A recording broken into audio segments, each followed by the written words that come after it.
News, and you're watching News at 10. Our headlines tonight. Well, MACC opens investigation papers on viral SD signed by UMNO members.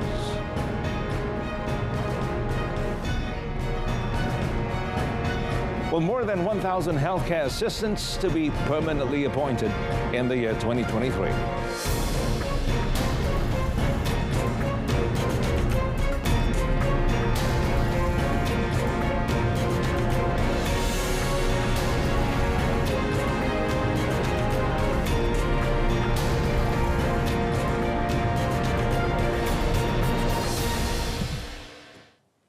Well, the Malaysian Anti-Corruption Commission, the MACC, has opened investigation papers regarding the viral alleged statutory declarations, or SD, signed by UMNO candidates ahead of their election candidacy announcement to pledge support for Barisan Nasional Chairman Datuk Seri Ahmad Zahid Hamidi.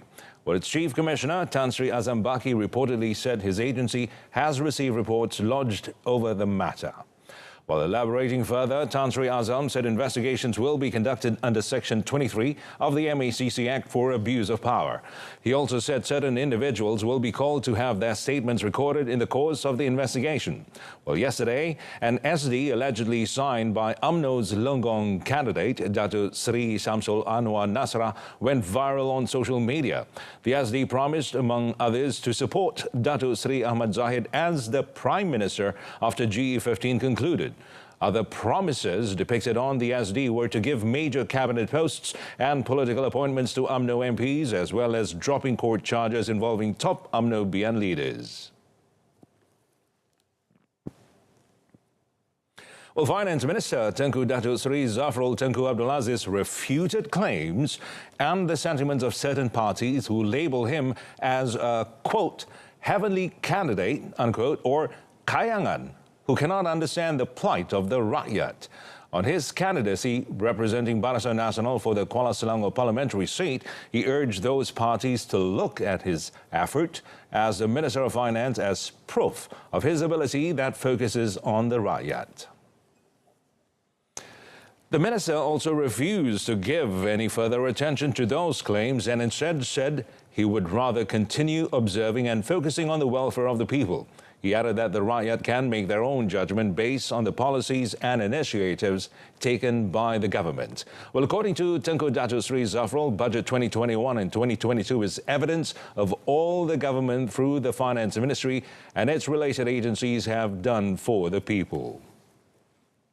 2021 dan 2022, lihatlah apa yang kerajaan melalui Kementerian Kewangan dan juga agensi-agensi berkaitan, bacalah ucapan bajet kita untuk 2023 juga, menunjukkan keprihatinan kita kepada rakyat. Terima kasih. Well, all political parties are not allowed to use government assets or facilities, including halls, for campaign purposes for the 15th general election in Malacca. Malacca Chief Minister Datuk Seri Sulaiman Mad Ali said this is to ensure there will be no abuse of government assets by political parties and to avoid damage to the assets or facilities concerned, as well as to be fair to all parties. SPR dah kata pejabat kompleks kerajaan tidak ada guna, pejabat milik aset kerajaan tak guna. Jadi kita ikutlah. Kalau yang kata negeri lain nak buat tu terserahlah. Adakah SPR bagi? Kalau SPR bagi okey. Saya nak tengok SPR bagi. Kalau SPR bagi okey lah untuk dia. Tapi kita setakat hari ini kita abide. Kita akur dengan apa di bawah SPR, pejabat-pejabat ataupun kemudahan-kemudahan awam ni yang milik kerajaan saya tidak dibenarkan. Itu pun selama ni yang kita buat. Dan kita tak gunakan aset-aset kerajaan dalam tempoh waktu pilihan raya. Daripada mula berkempen, tarikh berkempen, pemadaman calon sampailah ke hari pembuangan ini. He added government resources should also not be used to put up flags, posters, banners and so on, and they are also not allowed to be put up at government properties. Gabungan Parti Sarawak, GPS, will launch its manifesto for the 15th general election, the GE15, on Sunday. Well, Sarawak Premier and GPS Chairman Tan Sri Abang Johari Tunopeng said the manifesto, themed as Sarawak First, highlighted matters to defend Sarawak's rights, including resolving all the unfinished business relating to the Malaysia Agreement 1963, that's the MA63. Well, elaborating further, the Premier said GPS will commit to uphold promises stated in its manifesto and not just throwing empty promises as made by other parties. Well, he said this after announcing GPS candidates who will contest in 31 parliamentary seats in the state for GE15. The coalition, comprising of Parti Pesaka Putra Bersatu or PBB, Sarawak United People's Party, SUPP, Parti Rakyat Sarawak, PRS, and Progressive Democratic Party, PDP, fields in a combination of experience and 14 fresh faces, as well as 5 women candidates. GPS Secretary General Dato Sri Alexander Nantalingi and PBB Vice President Dato Sri Fadila Yusof will respectively defend their Kapit and Petrajaya seats. Meanwhile, PBB Women's Wing Vice Head Dato Sri Nancy Shukri will move from the Batang Sadong seat to Santubong, replacing the incumbent Dato Sri Dr. Wan Junaidi Tuanku Jaafar. Apart from this, PRS President Dato Joseph Salangandum has been nominated again to contest in Julao, while PDP President Dato Sri Tiong King Sing will defend his Bintulu seat, whereas Dato Willie Mongin was nominated to defend the Puncak Borneo seat.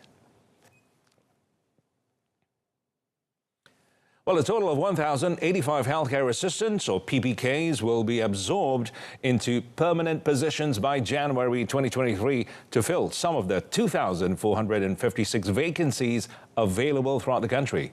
Well, Health Minister Khairi Jamaluddin said the appointments cover the PPK Short-Term Employment Program, or MySEP, with contract status that are given equal opportunities. Elaborating further, the minister said MySEP is a 700 million ringgit government initiative to create 50,000 contract job opportunities in various ministries, public agencies and government-linked companies, or GLCs. While speaking at the Sungai Buloh Hospital level PPK Day celebration today, Khairi said some 100 PPK candidates will be also given offers for admission as early as 5th December.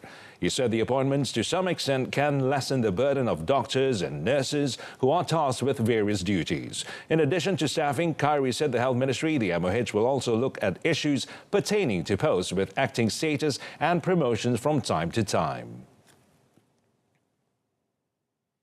The new rates for the Supplementary Meal Plan, or RMT, increased from 2 ringgit and 50 cent to 3 ringgit 50 cent in Peninsular Malaysia and 3 ringgit to 4 ringgit in Sabah, Sarawak, as well as the Federal Territory of Labuan, will come into effect this Sunday.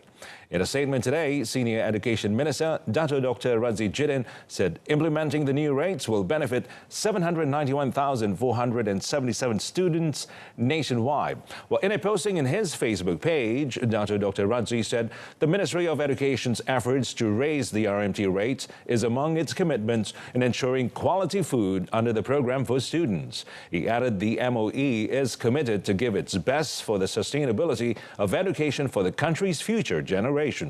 The new rates would also give relief to school canteen operators who provide the RMT. Finance Minister Tengku Datuk Seri Zafrul Tengku Abdul Aziz, when tabling Budget 2023, said the government had allocated a total of 777 million ringgit, which is a significant increase compared to 280 million in 2020 to implement the new RMT rates.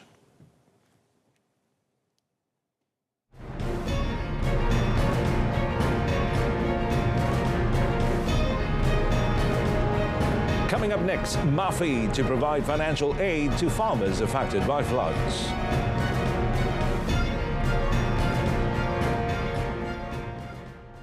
The Ministry of Agriculture and Food Industries, MAFI, will this year provide financial aid to farmers affected by floods through its disaster fund. Director General of Agriculture Department, Dato Zahimi Hassan, said that the distribution will be made through Paddy Plantation Disaster Fund, or TBTP, and Agri-Food Redevelopment Project, PPSPA. Dia ada 2 kategori. Satu memang khusus untuk tanaman padi, iaitu tabung bencana tanaman padi, yang diberikan kepada pengusaha-pengusaha padi mengikut dua pecahan. Satu, sekiranya padi yang ditanam itu berumur kurang daripada 71 hari, 70 ke bawah. Jadi bantuannya adalah sebanyak RM876 sehektar.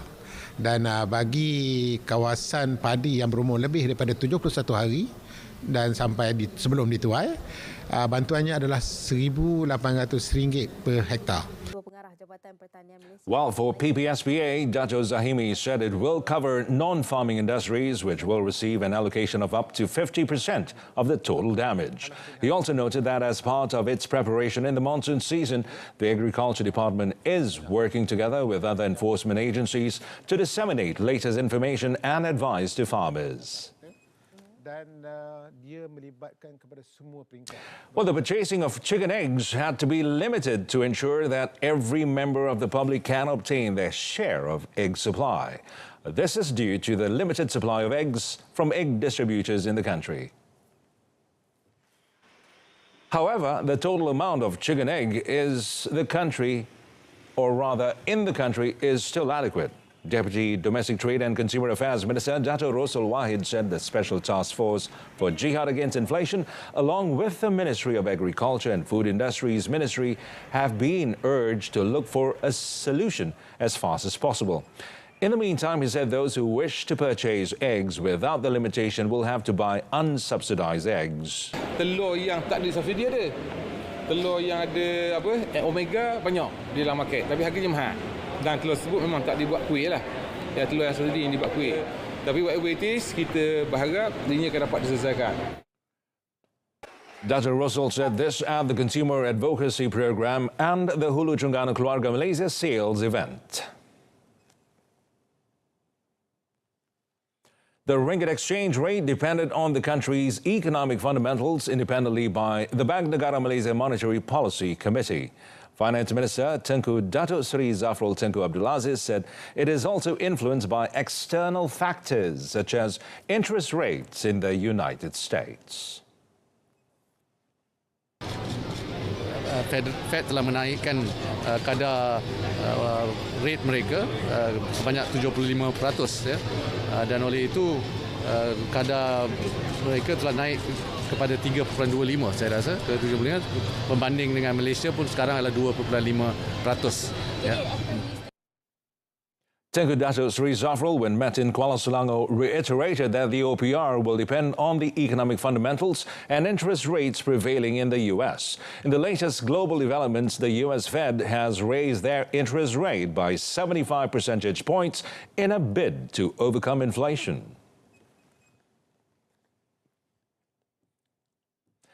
Malaysian Central Bank, or BNM, has raised the overnight policy rate, or OPR, by 25 basis points to 2.75%, the fourth consecutive hike since May this year, as the Central Bank's Monetary Policy Committee, or MPC, decided to further adjust the degree of monetary accommodation. Well, in wrapping up its last meeting of the year, the Central Bank said the ceiling and floor rates of the corridor of the OPR are correspondingly increased to 3% and 2.50% respectively. Well, the Central Bank noted that the adjustment would also preemptively manage the risk of excessive demand on price pressures, consistent with the recalibration of monetary policy settings that balances the risk to domestic inflation and sustainable growth. It added that at the current OPR level, the stance of monetary policy remains accommodative and supportive of economic growth. BNM said any adjustments to the monetary policy settings going forward would continue to be done in a measured and gradual manner. It also noted that the latest indicators of the Malaysian economy showed that economic activity strengthened further in the third quarter, driven primarily by robust domestic demand. Well, Proton Holdings Berhad has recorded its highest sales volume of 115,366 units in the January-October 2022 period, surpassing 114,708 units sold for the whole of 2021. Well, the achievement, which was the best recorded since 2014, was boosted by local market success and its export division. Well, in a statement today, the national car maker said the 13,013 units in both domestic and export market in October push sales to 115,366 units. Now, this means year-to-year or YTD sales increase by 33.6% for the first 10 months of the year, and the figure is expected to rise with 2 months remaining in 2022. Proton, so the best-selling Proton model continues to be the Proton Saga, with another 5,262 units delivered in October, pushing its YTD total sales to 45,965 units. The growth in Proton's export division in 2022 is in line with the company's intention to penetrate more overseas markets. While Malaysia will be the company's main market for some time to come, export sales has more untapped growth potential that fits in with long-term growth targets to be a major regional automotive brand.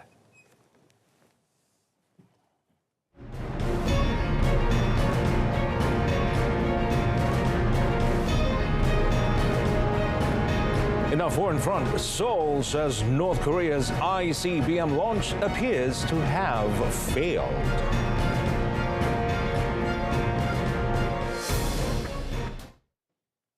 Well, aviation fuel supplied to junta-ruled Myanmar for civilian planes is being diverted to the military, whose air force has been linked to war crimes.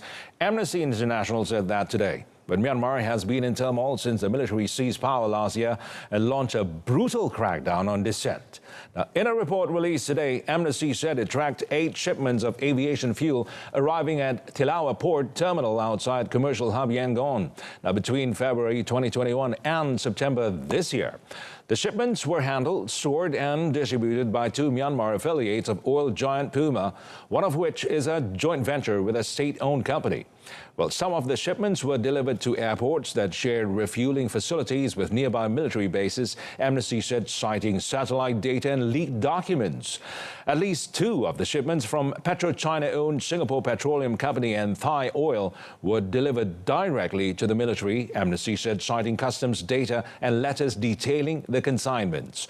One of Puma's Myanmar affiliates also paid a local firm to transport fuel to a military-controlled storage facility for jet fuel, it said. And using flight tracking data and interviews with ex-military personnel, Amnesty said it had documented airstrikes launched from 2 air bases, typically supplied by that storage facility during the period. Now, some of these strikes constituted war crimes, it said, based on interviews conducted with civilians on the ground.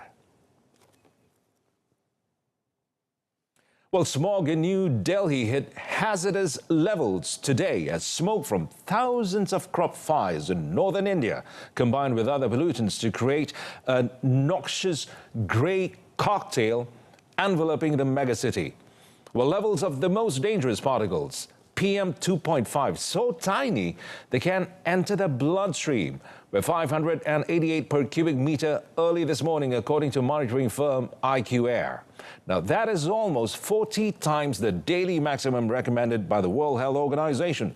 Now, every winter, cooler air, smoke from farmers burning stubble, and emissions from vehicles and other sources combine to create a deadly smog, reducing visibility in the city of 20 million people. In 2020, a Lancet study attributed 1.67 million deaths to air pollution in India in 2019, including almost 17,500 in the capital. Delhi authorities regularly announce different plans to reduce the pollution, for example, by halting construction work, but to little effect. The burning of rice paddies after harvest across Punjab and other states persists every year despite efforts to persuade farmers to use different methods. The situation is also a political flashpoint, with the capital in Punjab governed by the AAM-AADMI party, a rival to Prime Minister Narendra Modi's Bharatiya Janata Party, or BJP. Well, North Korea unsuccessfully fired an intercontinental ballistic missile during a new salvo of launches today, the South Korean military said, with Washington urging all nations to enforce sanctions on Pyongyang. Now, the launches prompted South Korea and the United States to extend their ongoing joint air drills, the largest ever such exercises, citing North Korea's provocations. Well, the largest of today's launches, however, is presumed to have ended in failure the South Korean military said. And Washington, meanwhile, confirmed that information provided by the South Korean military, which said earlier it had detected the launch of the long-range ballistic missile in the Sunan area of Pyongyang. Now, Seoul's Joint Chief of Staff said the ICBM appeared to have failed during second-stage separation. Now, North Korea revised its laws in September to allow for preemptive nuclear strikes, with leader Kim Jong-un declaring the country to be an irreversible nuclear power, effectively ending negotiations over its banned arms programs. On 4th October, North Korea fired a missile over Japan that prompted evacuation warnings. Pyongyang later claimed it was a new type of ground-to-ground intermediate-range ballistic missile. It was the first time North Korea had fired a missile over Japan since 2017. But Pyongyang later claimed that the launch and a blizzard of other tests around the same time were tactical nuclear drills that simulated showering South Korea with nuclear-tipped missiles. German Chancellor Olaf Scholz called on Serbia and Kosovo to speed up the normalization of their relationship at the opening of a Berlin-hosted summit with West Balkan states. Now, Serbia has been a candidate to join the European Union since 2012, but its prospects are seen as bleak, while its relationship with Kosovo remains an issue. While Belgrade does not accept majority Albanian Kosovo's 2008 declaration of independence. Now, tensions have been exacerbated by the war in Ukraine, with many Serbs sympathetic to traditional ally Russia. Germany and France have been brokering an agreement to resolve the long-running conflict between the two countries, and the details of which have been closely guarded. Well, a German government source said ahead of the summit this week that after presenting ideas, there is a sense of cautious optimism. Well, the source also noted that there is still work to do, and the proposal demands pragmatism and a readiness to compromise from both sides. Berlin has also warned Serbia against cultivating deeper ties with Russia, which could have, quote-unquote, consequences for its bid to join the EU, according to the source. Well, the summit in Berlin will bring together the heads of government of Albania, Bosnia and Herzegovina, Kosovo, North Macedonia, Montenegro and Serbia, as well as EU leaders. Participants from the Western Balkans are to sign 3 accords on mutual recognition of identity documents, university degrees and professional credentials.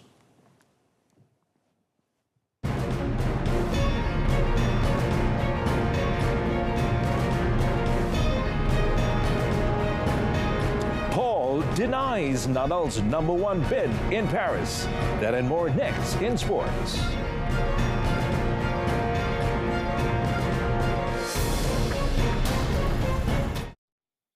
Well, Malaysia face a tough task to make the final of the 29th edition of the Sultan Azlan Shah Cup hockey tournament after drawing 1-1 with Pakistan for their first point. Well, the Speedy Tigers, coached by A. Arul Selvaraj, lost their opening round-robin game against South Korea 3-0 and prop up the standings with just 1 point from 2 matches. Well, world number 10 Malaysia began the match against world number 18 Pakistan in fine fashion when they shot ahead through a field goal by forward Shelos Elverius in the 26th minute. Although the hosts played way better compared to Tuesday's capitulation at the hands of world number 12 South Korea, their failure to convert any of the 5 penalty corners could very well come back to haunt them. National goalkeeper Hafizuddin Othman deserves praise for thwarting 5 Pakistan penalty corner attempts. However, even he could not prevent Pakistan from getting the equalizer through Arbaz Ahmad's 37th minute penalty corner goal. We got 5 penalty corners, tak score langsung. Walau Pakistan pun 5, but they scored 1, and we missed that couple of chances. So again, but definitely a huge comeback in terms of energy dan juga semangat. We just need to be more clinical in the circle. The Speedy Tigers will take a break today before taking on South Africa in their 3rd match tomorrow. In other matches, world number 20, Egypt, defeated world number 14, South Africa, 3-0, while South Korea edged world number 17, Japan, 1-0.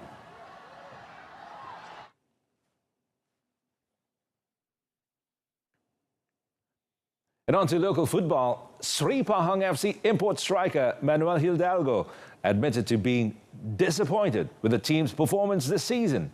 However, with his contract with the Elephants still left with one more year to go, he wants to put the past behind him and is determined to present a better performance for the fans next season. Well, according to the former Argentina under-20 squad player, the change of head coach in the middle of the Super League season to some extent had an impact on the performance of Sri Pahang, who were once labelled East Coast Giants. Hidalgo, who scored 7 goals in the 2022 Super League competition, said in addition to the change of coach, Pahang's local players were also seen to be plagued by lack of confidence when performing on the pitch. Now, the shortcomings said the 23-year-old caused Sri Pahang to face the problem of being inconsistent throughout the season. Well, Sri Pahang's journey in the Malaysia League or M-League this season came to an end after they lost to Terengganu FC or TFC in the round of 16 of the Malaysia Cup on Tuesday. The 2022 season was also a gloomy one for the squad as they only finished 7th in the Super League and reached the quarterfinals of the FA Cup.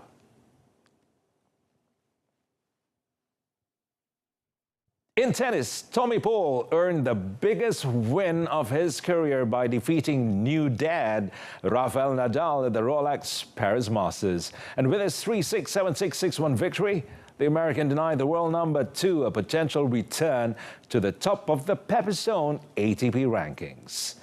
Well, after a late start to the Paris evening session, Paul trailed by a set and a break before an instant reply saw him break Nadal at love for 2-all in the second. The American began to dictate from there, creating 3 further break chances with his aggressive baseline game before sealing the set in the tie break. Well, a loose service game from Nadal handed Paul an early lead in the decider, and the American drove home his advantage after surviving a dramatic game to hold for 3-1. Nadal was millimeters from leveling the set after digging out of a love 40 hole on return, but a would-be winner landed just wide with Nadal's challenge unsuccessful. At deuce, a successful pole challenge on the same sideline erased a Nadal winner and paved the way for the crucial hole. Paul padded his lead in the ensuing game, firing a winner and flashing his speed to track down a drop shot to break for the 4th time. A 5th break finished the match after 2 hours, 32 minutes. The American improved to 4-all against the top 5 with his best previous win, coming against then world number 3 Alexander Zverev in the 3rd set tie break this year at Indian Wells.